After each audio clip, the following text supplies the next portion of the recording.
안녕하세요. 경제 어벤져스 오늘 두 번째 시간입니다. 이제 지난 시간에 예고해드렸죠. 미국과 중국의 무역 전쟁 어떻게 될 것이냐, 그리고 우리나라는 어떻게 대처를 해야 되느냐, 이 내용에 대해서 오늘 계속해서 한번 이야기 가도록 하겠습니다. 자, 오늘도 역시 전 청와대 경제수석 하셨고요, 성신여대 경제학과 교수님이신 강석훈 교수님 나오셨습니다. 안녕하십니까? 안녕하세요. 전 기획지정부 역임하셨고요. 그다음에 캠코 한국자산관리공사 사장을 역임하신 그리고 이제 한국자산관리방송 대표하고 계시는 장영철 대표님 나오셨습니다. 안녕하십니까? 안녕하세요. 지난주 일주일 동안 숙제 내드렸는데 어떻게 숙제는 잘? 예, 그 숙제가 미국하고 중국하고의 그 틈바구니에서 우리나라가 어떻게 잘 살아남을 것인가 이런 숙제인데 네. 쉽지 않은 숙제이죠. 그렇죠. 이제 뭐 처음에 많은 분들이 이제 알고 계시긴 있습니다만은 그래도 이제 미국과 중국이 왜 이런 무역 전쟁이 시작됐는지 뭐 간단하게 개요 좀 설명해 주시죠. 예, 아무래도 이제 중국이 개혁 개방 이후에 급격하게 경제 성장을 하면서 이제 저렴한 인건비로 수출 위주의 성장을 하다 보니까 미국 시장의 점유율이 2005년도에 14.5%에서 2017년에 21.6%까지 뛰어오르면서 그에 비례해서 미국의 중국에 대한 무역 적자도 엄청나게 늘어났거든요. 그래서 통계에 의하면은 2001년도부터 2017년까지 누적으로 4조 4천억 달러, 그러니까 엄청난 규모죠. 그렇죠. 그래서 이제 이 부분을 좀 시정을 할 필요가 있겠다. 아마 이렇게 생각을 했던 것 같습니다. 뭐 우리 교수님 좀 다른 시각 좀 있나요? 글쎄 이제 지금 표현이 오늘 이제 무역 전쟁이 시작됐냐라고 말씀을 하셨는데 제 생각에는 무역 전쟁이라기보다도 그 범위를 훨씬 더 벗어나는 거 아닌가 하는 생각이 들고요. 그러니까 많은 사람들이 이제 통상 전쟁에서 금융 전쟁 이렇게 갈 거냐라고 이제 뭐 그런 의문점을 제기하기도 하는데 저는 이미 무역 전쟁을 넘어서 경제 전쟁이 시작됐고 경제 전쟁을 넘어서서 외교, 안보, 군사까지 전체를 어울리는 패권 경쟁이 시작됐다라고 보는 것이 보다 좀 적절하지 않을까 하는 생각을 해봅니다. 이제 무역 전쟁의 숨은 목적 안에는 그 뒤에는 보면 이제 패권이 목적이고 이제 시작은 무역 전쟁이다. 뭐 이런 시각일까요? 그렇습니다. 그리고 이제 왜냐하면 이게 현재 이게 많은 국민들께서 트럼프 미국 대통령이 중국에 대해서 뭐 선거를 앞두고 중국 때리기를 한다는 이런 식의 시각을 가지신 것도 분들도 계신데 제가 이해하는 바 또 제가 경험한 바 제가 읽어본 바는 이건 미국 전체의 생각이지 트럼프 개인 대통령의 전략이 아닌 것, 그러니까 선거 전략이 아닌 것 같고요. 이거는 굉장히 오랫동안 아주 깊게 지속될 전쟁이다라고 생각합니다. 근데 사실은 1979년도에 이제 중국이 등소평이 이제 개혁 개방 정책을 시작하면서 경제가 발전이 됐는데 등소평이 유훈으로 향후 100년간은 숨어서 지내라. 그 빛을 발하지 말고 숨어서 지내라. 이걸 도광양해라고 얘기를 하는데 최근에 그 시진핑 뭐 주석이라고 해야 되나요? 그 양반이 자신감이 붙어서 이제는 중국에 도전을 해보자. 뭐 이제 이러다 보니까 미국 입장에서는 이런 패권 국가를 놓치는 게 아니라는 우려가 이제 생겼기 때문에 이제 그 하나의 단초로서 무역 분쟁이 생긴 게 아닌가 이런 생각이 좀 듭니다. 이제 중국이 자신감을 가졌다 뭐 이렇게 봐야 되나요? 어떻게? 예, 그렇게 생각이 되는데 저도 이제 이거에 대해서 아직 뭐 100% 확신을 갖고 말씀드리기 좀 어렵지만 지금 말씀하신 그 중국의 등소평에 의한 개혁 개방을 어떻게 봐야 할 것이냐에 대해서 조금 얘기를 시작할 필요가 있을 것 같아요.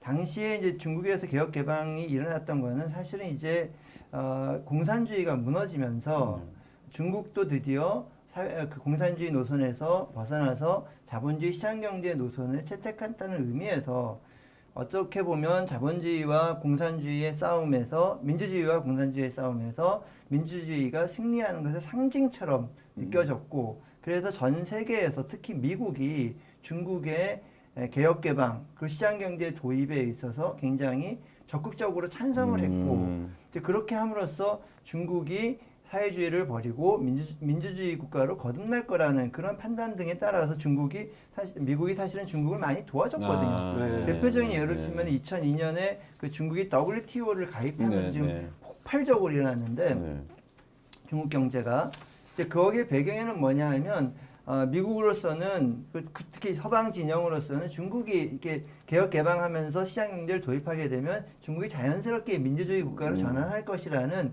그런 기대가 있었는데 이게 지금 완전히 무참하게 이제 그렇죠. 부서진 상황이 나타나서 이런 것들에 대해서 이제 서방 민주주의 진영에서 그런 우려가 이번에 그 갈등에 기저가 되어 있는 것이 아닌가라고 생각을 합니다. 이제 뭐 말씀을 드리면 이제 두 분 말씀 정리하면 이제 도광량에 우리들이 이제 등수평가를 흑모백모 이야기를 제일 많이 하는데 도광량에 따라서 미국의 착각이 있었다. 그게 지금의 결과를 만들어내지 저는 않았느냐. 그런 관점이 있습니다. 뭐 이렇게 정리가 될까요? 네, 그렇죠. 네. 자, 그럼 이제 뭐 미국과 어쨌든 이제 중국의 싸움이 요즘에 막 저희들이 이제 일반인 비춰주기엔 미국의 그 트럼프가 이제 코로나의 발원지를 가지고 그걸로 시비를 걸면서 자꾸만 어떤 그 압박을 하는 형상처럼 보도에 그렇게 보여지거든요. 근데 이제 말씀은 이제 그건 아닌 것 같고 그런다고 하면 결국은 이제 우리나라는 성장 위주의 국가에서 두 나라 사이에 껴 있는데 어떤 방향분명한 선택은 해야 되지 않습니까? 그렇죠. 요즘 이제 국민들이 뭐 좀 어떻게 말씀드리면 지금 정권은 이제 아무래도 좀 친중 쪽이다 이렇게 이야기들을 많이 하시고 그러다 보니까 경제력에서는 아무래도 뭐 아직까지는 패권이 미국은 가지고 있다고 봐야 되겠죠?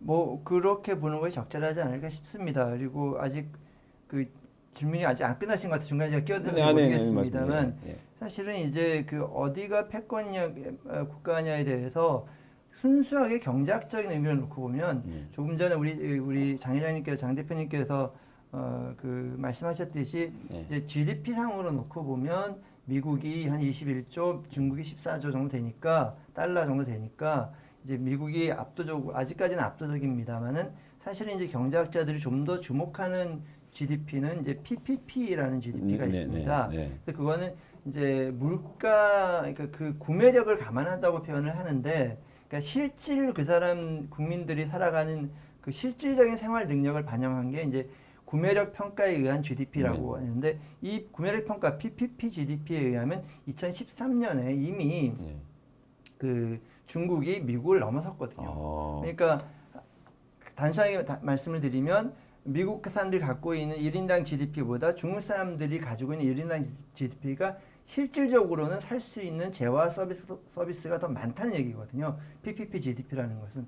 그래서 그런 면에서는 미국이 굉장히 중국의 부상에 대해서 이미 2013년, 14년에 그런 일이 있었고요. 이 데이터 제가 말씀드린 데이터는 IMF 데이터입니다. 그러니까 이거는 어느 정도 신빙성이 있다고 보고요. 그렇죠. 이제 그거를 이제 뒤이어서 지금 우리나라에서는 4차 산업혁명이라고 많이 표현이 되고 있습니다만 디지털 트랜스포메이션, 그러니까 그 하에서 중국이 이제 3차 산업혁명까지는 미국에 뒤졌으나 4차 산업혁명부터는 미국을 앞서겠다는 그런 플랜이 이제 계획이 발표가 되면서 미국으로서는 더 이상 이제 가만히 있을 수 없는 형국으로 된 것으로 이해가 됩니다. 그럼 이제 미국도 지금 어쩌든 간에 이제 반격 형태가 뭐 지금에서는 뭐 미국 어차피 이제 기축통화를 가지고 있는 나라이기 때문에 일단 우선권은 뭐 자기네가 할 수 있지 않겠습니까? 뭐 그럼 반격 방법이 뭐 어떻게 봐야 되나요? 지금. 근데 지금 기축통화 관점에서도 보면은 제2차 세계대전 이전에는 사실 영국의 파운드화, 스털링화가 이제 기축통화였는데 2차 세계대전 이후에 이제 미국으로 넘어왔거든요. 그래서 미국이 2차 세계대전 이후에 세계 경제 질서를 재편하면서 두 가지 축을 만들었어요. 하나는 금융 질서를 만들었고, 우리가 IMF 체제라고 하는 금융 질서를 만들었고, 그다음에 자유 교육 질서라고 하는 가트에서 WTO 체제를 만들어서 하나의 그 전 세계를 놓고 질서를 만들어서 그 질서 안에서 모든 나라가 이제 편입되게 만들었고, 중국도 이 편입된 질서를 따르게 이제 그런 의도를 가지고 이제 움직였는데, 최근에 이제 중국의 움직임이 그 외환 보유고도 이제 3조 달러가 넘어가고, 그다음에 경제력도 이제 상당히 올라가고, 아까 말씀하신 대로 PPP 기준도 이제 상당히 되고, 그러니까 이제는 그 기축 통화도 넘겨받을 가능성이 좀 있어 보인다고 자꾸 이제 도전을 하거든요. 그러니까 그 석유 유가 그 결제에도 이제 그 중국 통화 위안화로 결제 시스템을 자꾸 이제 넘보기 시작하고 이제 이러다 보니까 미국 입장에서는 미국이 세계 패권 차원에서 만들어 놓은 질서가 허물어질 가능성이 좀 있겠다. 이런 부분에 대해서 이제는 이거를 지금 방어를 해야 되지 않느냐. 요 단계에 이제 들어왔다. 이렇게 말씀드릴 수 있겠습니다. 근데 일반인들은 보기에 이제 이렇게 많이 보는 것 같아요. 방송에 자꾸만 이제 그 선거 아까 말씀하셨는데 선거 전략 다음에 이제 또 우리나라 언론상에 보면 일반인들이 약간의 정서상이 이제 우리나라 정서상이 외국 뭐 마찬가지겠습니다만은 트럼프 대통령을 약간 이상한 대통령으로 이렇게 보는 시각이 있고 개인을 위해서 뭐 이런 분쟁을 만들지 않느냐 뭐 이렇게 갖고 있거든요. 그러니까 언론상을 보이게는 그리고 저도 사실은 요새 세상이 굉장히 변했다고 느끼는 건 뭐냐 하면 제가 아침에 일어나 보면 제 핸드폰에 제일 먼저 와 있는 SNS가 트럼프 대통령의 트위터거든요. 아 그래요? 네, 아니 그러니까 뭐 그거 제가 뭐 특별해서 그렇죠, 보내는 게 아니라 그냥 아니니까. 팔로우만 팔로우만 하고 하니까. 보내주는데 예, 예. 근데 이분이 보내는 걸 하루에도 몇 개씩 보내는데 그렇게 보면 미국 대통령답지 않게 뭐 표현이 뭐 또라이, 배신자, 뭐 사기꾼 뭐 이런 식의 막 표현이 굉장히 많이 나옵니다. 그래서 네네.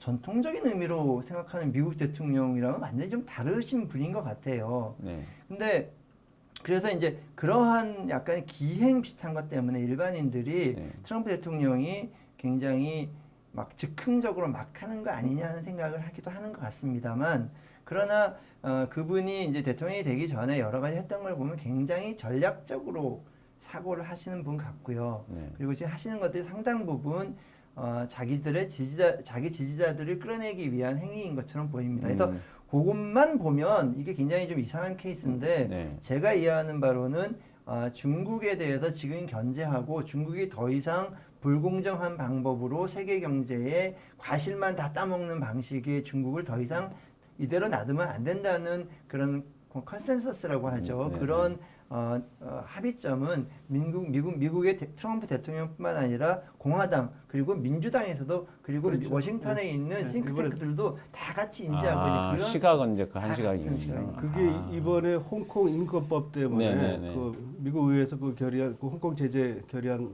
나왔을 때 여야가 공이 다 찬성을 했거든요.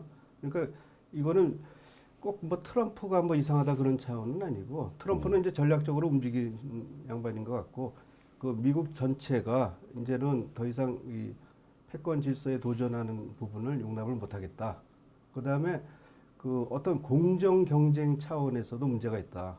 아까 그 기술 얘기도 했지만은 사실은 그 모든 서방 기업들이 중국에 진출을 할 때 합작을 통해서 들어가도록 강요를 받고 있거든요.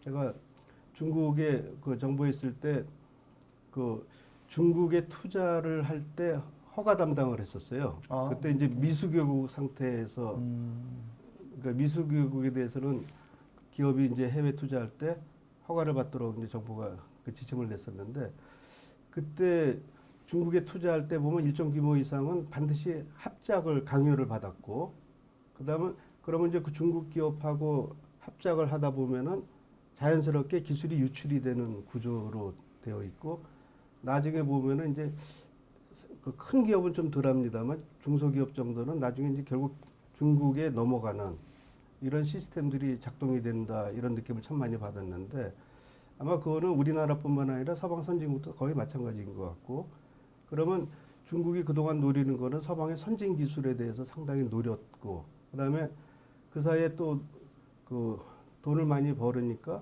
M&A를 통해서 기술 기업들을 대거 사들였거든요. 그다음에 또 이제 연구원들을 대거 보내면서 또 기술을 이제 훔쳐왔다고 탈취행위라고 이제 트럼프는 이제 표현을 하던데 그런 일들을 통해서 이제 기술이 축적이 되면서 이제는 기술의 격차가 급격하게 좁혀들이니까 그러면은 4차 산업혁명 단계에서는 일부에서는 중국 기술이 더 난 측면도 있죠. 있으니까 이제 이제는 본격적으로 위협이 되는구나 이렇게 느낀 거죠. 그러니까 뭐 예를 들면 방송 같은 것도 그러거든요. 방송 같은 것도 지금 드론 있지 않습니까? 드론 이제 한국 촬영 많이 하는 드론이 거의 뭐 원천 보존 기술이라고 가격 제품들이 다 중국산이에요. 국산이 없습니다. 그렇죠. 미국산은 없습니다. 다 중국 제품들이 지금 석권을 하고 있는 거기 때문에 이게 굉장히 드론이 이제 중국이 가장 앞서 있는 네, 분야이긴 네, 네, 한데 이제 요 논의에 있어서 가장 또 중심적인 역할을 하는 것들이 지금 이제 화웨이 이슈. 그렇죠. 화웨이 화웨이 이슈죠. 이슈인 것 예, 같습니다. 예. 그러니까 화웨이가 여러 가지 이제 그 미국의 시각에서는 화웨이라는 회사가 저게 민간 회사가 아니고 그렇죠. 그렇죠. 이제 중국의 어떤 군대에 소속된 정보국에 소속되어 있는 중국의 첩보 기관이다 이제 이렇게 인식을 하고 있는 거거든요. 사장도 지금 거기 출신이 지금 사장을 하고 있는 거 아닙니까? 예, 뭐 그렇죠? 그 굉장히 네. 그러신 유명하신 네. 분인데요.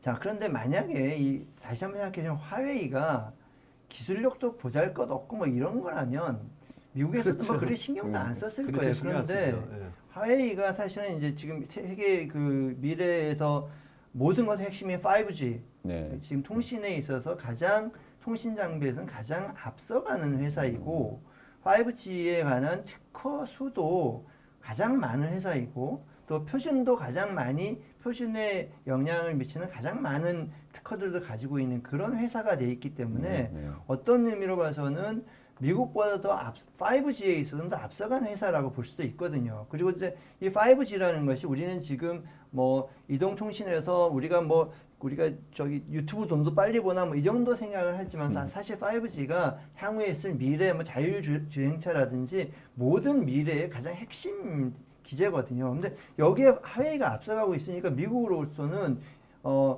가만히 놔둘 수가 없는 것이고 그게 이제 그래서 이제 뭐 화웨이 관련 뭐 여러 가지 조치들이 나오고 있습니다. 그래서 제가 그 이제 이런 상황에서 제가 그러니까 아까 이제 하나 사례를 말씀을 드리면 제가 이제 그 공적인 일을 하고 있을 때 중국을 방문할 때의 일이었습니다. 네. 우리나라에서 통신 회사들이 이제 저한테 연락을 줘서 중국에 가면 화웨이의 장비를 사라고 압력이 있을 수도 있다.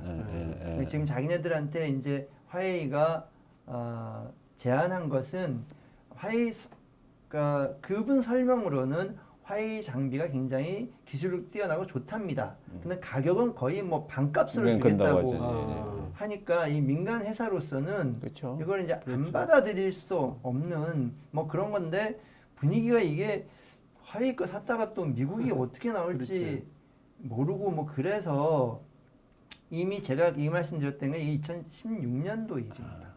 근데 이제 그 이후에 이게 완전히 막 전쟁처럼 벌어졌죠. 그렇죠. 화웨이까지 사지 말라고 지금 난리가 나고 미국에서 압력 넣고 그러지 않습니까? 예, 그렇습니다. 그래서 이런 현상들이 앞으로도 이제 그 정치와 경제가 이렇게 융합되는 이런 현상들이 앞으로 더 많이 나올 수밖에 없다 이런 생각이 드는 거죠. 5G에서 한 가지 더 이제 첨언을 한다면은 이 군사력 문제가 상당히 심각해요. 그러니까 세계 패권을 유지하는 데 있어 두 가지 큰 팩터가 있습니다. 하나는 경제력이고 또 하나는 군사력이거든요. 근데 이제 경제력은 아까 뭐 논의된 대로 중국이 이제 많이 따라왔고, 근데 두 번째 아젠다가 이제 군사력인데 군사력은 사실 아직도 굉장히 못 미치거든요. 근데 아시다시피 이제 4차 산업혁명의 핵심이 통신의 그 연결 아닙니까? 그 기술에 있어서. 근데 그 5G가 4G와는 차원이 다른 연결 수단이기 때문에 즉시성이 무지하게 강한 거란 말이에요. 이게 이제 군사력 부분으로 넘어가면은 C4I라는 개념이 있어요. 그래서 그 적진을 비행기가 떠서 이를 관찰을 하고 이게 그러면 이제 각 그 뭐 육해 공군에 쫙 전파가 되면서 즉시 그 전략적인 판단을 내릴 수 있는 시스템을 얘기하는 건데 그게 이제 종전하고 달리 무지하게 빠른 시스템으로 판단을 내릴 수 있는 시스템이 되기 때문에 이 군사력에 있어서 갑자기 능력이 배가 되는 현상이 벌어지는 게 하나 있고 또 하나는 그 다음에 여기 이제 백도어 이슈인데 이게 스파이 노릇을 하면서 정보가 또 넘어갈 수 있는 위험성이 있고 그리고 그 두 가지 때문에 그 극히 경계하는 그런 차원이 있거든요. 그래서 미국 입장에서는 이제 두 가지 요인을 다 고려해서 이거는 5G는 절대로 안 되겠다. 이제 이렇게 얘기를 하고 있는데 근데 이제 기술이 앞선 거는 또 사실이란 말이에요. 그래서 미국도 최근에 보면은 약간 좀 조금씩은 물러나는 기미는 좀 있긴 한데 아마 어떤 타협점이 나오지는 않을까 이런 생각이 좀 들긴 해요. 일단 뭐 이야기가 이제 계속 이제 앞에서 좀 길어지고 있는데 이제 결론은 이제 한번 또 궁금하신 거는 이제 아마 그 지금의 어떤 그 미국과 무역 전쟁의 문제도 있겠지만 과연 미국과 중국이 붙었을 때 뭐 꼰투 게임처럼 누가 이길 수 있을 것인가? 어느 편을 예, 어느 편이 이길 것인가? 그리고 또 우리가 어느 쪽에 붙어야지 더 유리할 것인가? 요 아마 이야기가 있을 것 같아요. 그 얘기부터 그렇죠. 한번 해보죠. 뭐, 네네. 자 교수님 생각하기엔 미국과 중국이 붙었다. 또 매회 좀 가혹한 답변을 요구하는데, 자 승자는 누구가 될 것이 같다. 저 승자는 누가 될 것이냐 질문보다는 아까 그 질문도 좋습니다. 어디에 붙어야 할 것이냐. 근데 저는 굉장히 죄송하지만 양쪽에 붙어야 된다고 생각합니다. 이 상황에서 네. 뭐 우리나라 그러니까 사실 한 개인이 다른 개인과 인간관계를 함에도 할 때 제가 대표님은 100% 하고 저 사람은 0% 이렇게는 못하는 거 아니겠습니까? 우리가 이제 어떻게 적절하게 섞어야 할 것이냐는 것이고 이제 그동안 이 섞는 방법이 뭐냐 하면 이제 일반적으로 뭐 안미 경중 뭐 이렇게 갖고 안보는 미국, 중국은 경제는 중국 뭐 이렇게 표현을 했는데 그게 사실 저희 희망 사항이기도 했죠. 그렇지만 과거에는 이게 어느 정도는 좀 작동을 했습니다. 왜냐하면 세계적인 규범이 경제와 정치 외교는 좀 분리하는 것이 이제 세계적인 그런 규범이었기 때문에 그런데 최근에 들어오면서 한 최근 10여 년 정도부터는 특히 트럼프 대통령이나 또는 미국의 영국의 브렉시트나 뭐 이런 여러 가지 상황들을 보면서 정치와 경제가 급속하게 지금 서로 융합되어 가는 저는 이제 저는 신정경 융합의 시대다 저는 그렇게 표현을 하거든요. 이제 이 상황에서 100% 어디를 든다, 누구 편을 든다라는 것은 좀 적절하지 않다라고 생각이 되고요. 그리고 이제 그게 하나의 생각이고 두 번째 생각은 이 상황에서 우리가 두 가지를 정해야 되는데 하나가 우리가 반드시 지켜야 할 거, 반드시 지켜야 할 거. 그러니까 그것과 약간의 여유를 둘 수 있는 것 이런 것들을 좀 이렇게 좀 구분해서 우리가 지킬 것은 지키고 좀 유연하게 나갈 것은 유연하게 나가고 이렇게 좀 복잡할 수밖에 없는 그런 것밖에 안 되지 않을까라고 생각합니다. 구별이 상당히 쉽지는 않은 건데 그렇죠. 사실 이제 그렇게 양다리 걸치기를 하면 얼마나 좋겠습니까만은 참 어려운 과제 중에 하나죠. 그리고 구별하기도 쉽지는 않고 그런데 대체로 우리가 그 조선 역사에 있어서 그 양다리 걸치기를 어느 정도 한 왕이 광해군이거든요. 그러니까 그 신흥으로 이제 부상되는 청을 보면서 명하고 이제 적절하게 조화를 이룬 그런 외교력이 지금 상황에서 필요하긴 하겠다 이런 생각이 좀 드는데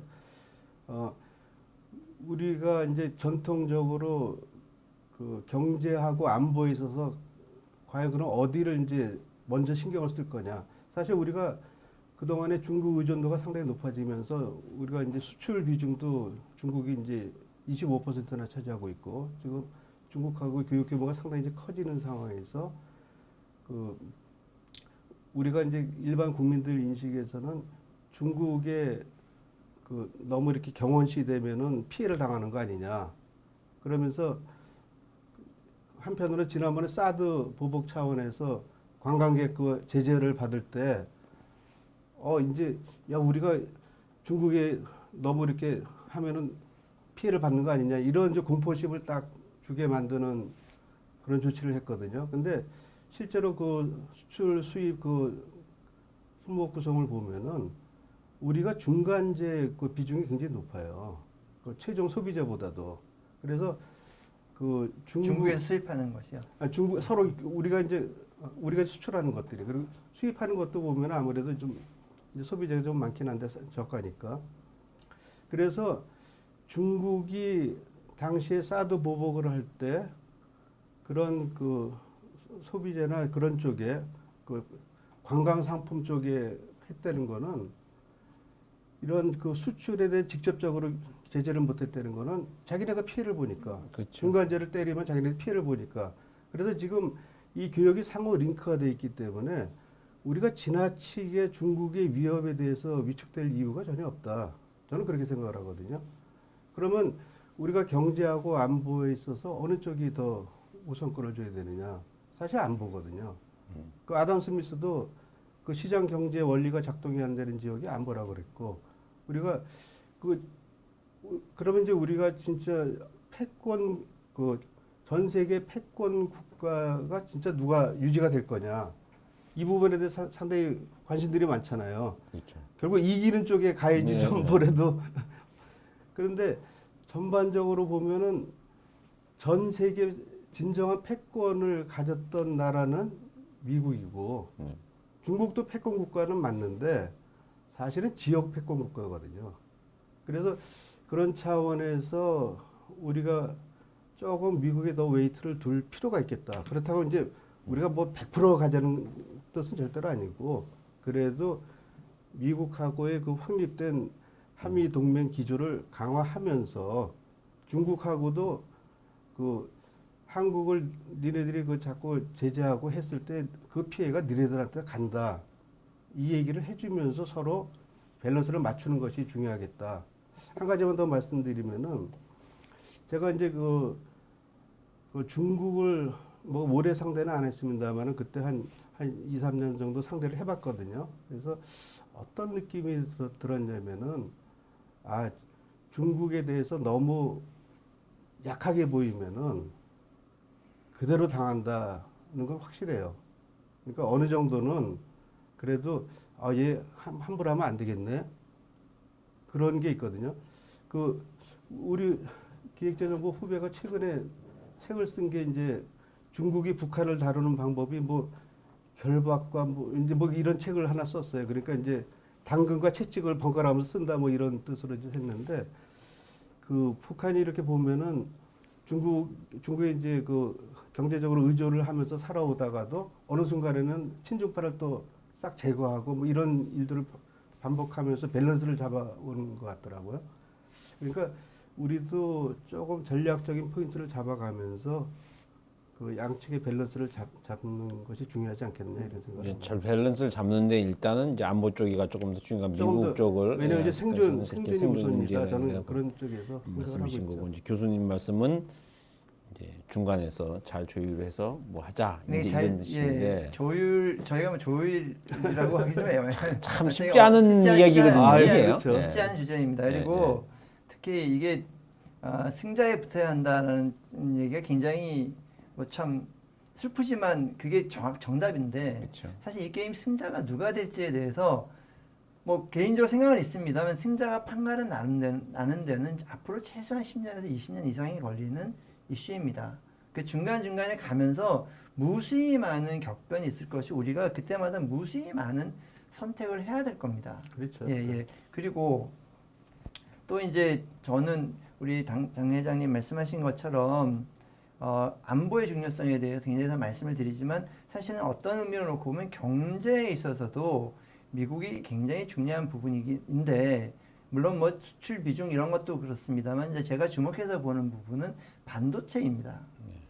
사실은 이제 우리 장 회장님께서 중국이 한국에 많이 의존하고 있다고 말씀하셨고, 그거의 가장 핵심적인 부분은 반도체입니다. 네.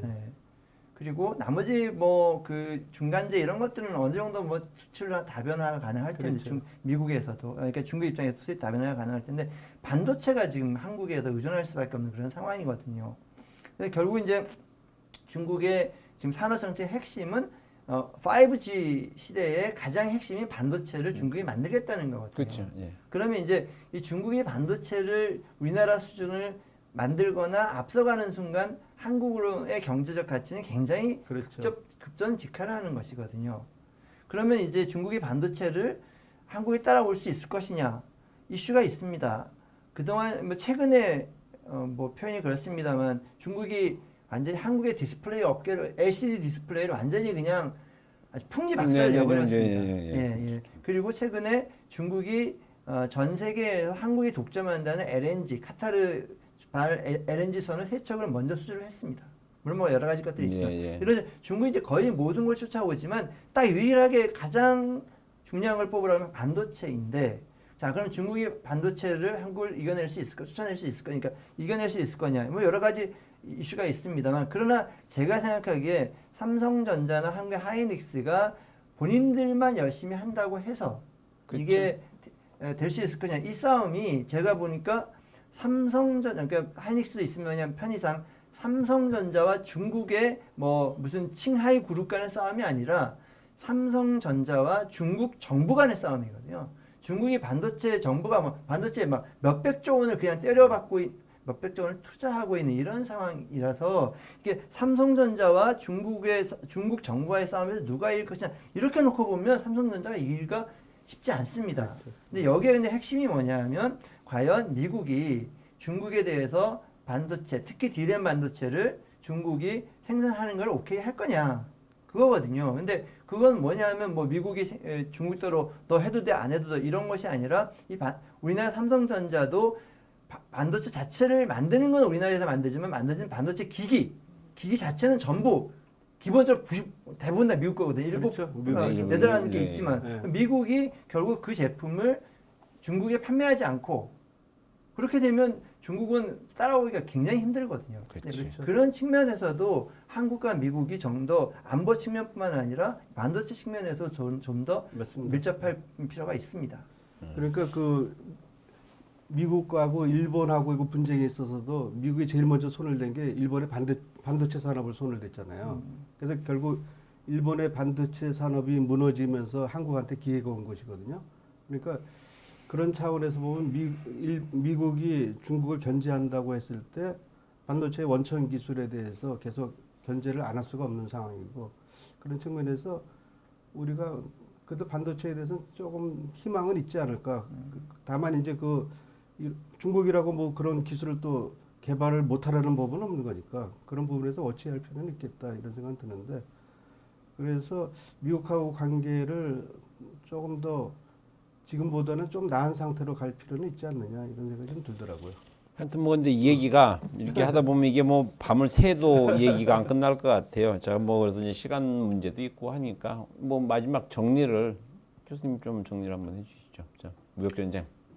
그러니까 이제 몇 가지 우리가 포인트로 정리를 하면 이번 무역 전쟁은 무역 전쟁이 아니라 경제 전쟁이고 패권 전쟁이다. 그런 의미로 놓고 보면 단기간에 끝날 게임이 아니라 오래 지속될 게임이다. 그래서 단기전뿐만 아니라 장기전을 대비해야 된다. 이게 첫 번째 제가 드리고 싶은 말씀인 거고요. 네. 두 번째는 뭐 지금 우리가 승자에 따라가야 한다라는 논리도 굉장히 중요하고 맞는 이야기지만 승자가 누가 될지 물론 뭐 저는 개인적으로는 뭐 승률가 될 가능성이 더 큰 나라가 어느 나라냐라고 보면 저는 당연히 미국이라고 생각을 합니다. 그리고 미국이 이제까지 전 세계의 압도적인 패권 국가였기 때문에 그리고 그것이 뭐 부자가 망해도 뭐 얼마나 간다고 그랬죠? 3년 간다고 하죠. 3대는 가죠.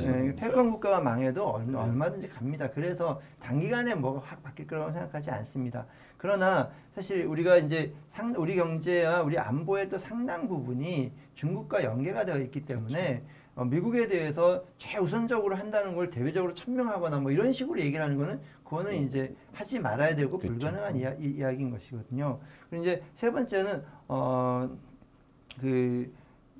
또 다른 전략이지만 어찌됐건 경제적으로 놓고 보면 우리 자체의 경쟁력을 지속적으로 키워나가는 것이 제일 이런 분쟁에서도 아까 우리 장 회장님 말씀하셨듯이 중국이 우리나라에 못 건드리는 반도체는 못 건드리거든요. 그러니까 그런 반도체 같은 종목들을 앞으로 많이 만들어내는 게 경제적으로 살 길이고 외교적으로는 미중 사이에서 우리가 원칙을 지키는 대한민국 그리고 전 세계 인류가 공유하는 가치를 같이 추구하는 대한민국 이런 대한민국으로 자리 잡게 하는 노력이 굉장히 중요하지 않을까 이렇게 생각합니다. 뭐 또 거기에 대해서 마지막 정리 한번. 예, 저도 이제 같은 취지인데요. 예. 그래서 어디를 원사이드로 하는 거는 상당히 우리 같은 소국의 입장에서는 굉장히 위험하다 이런 말씀을 드리고 싶은데 다만 이제 우리 나름대로의 강점을 확보하려면 어떻게 될 거냐. 결국 기술력을 최대한 우리 것으로 확보를 하는 것이 중요하겠다. 그러려면은 여기 관련 인재들을 육성하는 대책을 조금 더 확대할 필요가 있겠다. 지금 그러니까 이러려면 이제 교육 시스템에 대한 전반적인 재편, 그다음에 실패를 용이하는 도전 정신, 장려 이런 것들이 사회 전반에 좀 확산이 되면서 미래 세대에 대해서 조금 더 희망을 주는 그런 정책 개발이 좀 있었으면 좋겠다 이런 생각이 좀 듭니다. 오늘 이제 이 얘기가 사실은 이제 여기 결론을 내릴 수 없는 이 얘기죠. 시작 자체가 결론을 내릴 수 없는 얘기고, 항상 어느 분들이 말씀하시면 어떻게 하면 잘하는 거냐, 그럼 열심히 하는 게 잘하는 거다 이렇게 대답들을 애매모호하게 하시는데 뭐 그게 아마 오늘의 답이지 않을까 이렇게 생각이 듭니다. 지금 뭐 경제 이야기를 계속 여러분께 해드리고 있는데요. 사실 보시는 분들은 이제 주머니 사정과 직접적으로 연관이 없다 보니까 아무래도 조금 그렇죠. 관심이 떨어지세요. 그래서 다음 주제는 이제 바로 여러분 주머니 사정과 직결되어 있는 부동산 얘기를 한번 해봤으면 하는데 뭐 어떤가요? 예, 뭐 좋습니다. 요새 그 부동산이 최고의 관심사가 돼갖고 그럼 다음 주에는 이제 우리 지금 이제 부동산 이번에 이제 정부 발표가 나서 좀 반발이 많은데 그 얘기를 한번 나눠보도록 하겠습니다. 오늘 이제 긴 시간 동안 계속 이렇게 말씀 나누셔서 감사하고요. 다음 시간에 뵙겠습니다. 네, 네, 고맙습니다. 감사합니다.